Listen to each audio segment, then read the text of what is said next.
Celui-là, t'attends sur place. Avance un peu. C'est bon?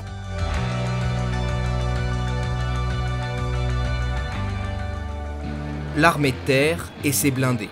Un convoi exceptionnel sur les routes de France. Mais aujourd'hui, ils se sont donné rendez-vous pour utiliser un autre moyen de transport, le train. À la gare militaire de Sainte-Roseline, dans le Var, 120 soldats et plus de 40 véhicules s'apprêtent à embarquer. En France, c'est l'unique train de fret qui transporte à la fois passagers et marchandises. L'adjudant Eric en coordonne le chargement. Doucement. Je suis responsable de la montée du véhicule sur le train jusqu'à son sanglage et la distribution du train à la SNCF. Tu le fais avancer un peu? Lâche tout, c'est bon. Pour le conseiller, un spécialiste du chargement de l'équipe fret SNCF est aussi sur place. Sur les trains militaires, ma mission c'est du conseil auprès du client sur le chargement. Je vérifie le centrage des véhicules, la répartition des véhicules tout au long du wagon. Elles servent à rien celles-là, on met que du latéral. Ouais.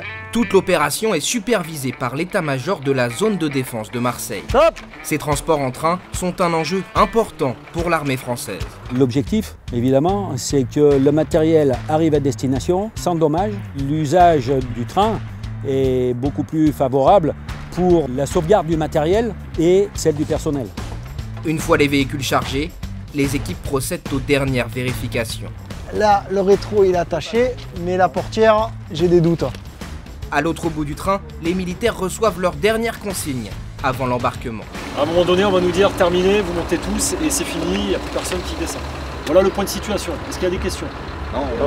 Voilà. Les soldats se préparent à un voyage de 21 heures vers Belfort. Un long trajet et un défi technique pour SNCF Réseau qui prend en charge la circulation de ce convoi sensible. Le lendemain, le convoi arrive à la gare de Chèvremont. Avec la même précaution qu'au départ, soldats et blindés descendent du train. Pour l'instant, le déchargement se passe bien, pas d'accident et d'incident pour le moment. Et on essaie de faire ça le mieux possible.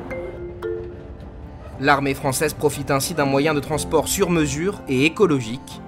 Sur l'ensemble du territoire, on compte plus de 300 trains semblables par an, pouvant peser chacun jusqu'à 2400 tonnes.